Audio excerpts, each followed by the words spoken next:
In this video, I will compare the two main ways you can improve your custom machine learning models.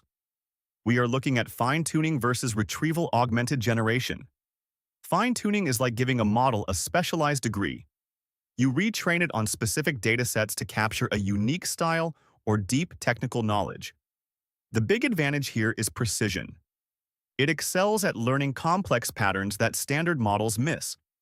However, the downside is the cost and effort. It requires a lot of high-quality data and significant computing power to get it right. On the other hand, we have retrieval augmented generation. This method connects your model to a live database.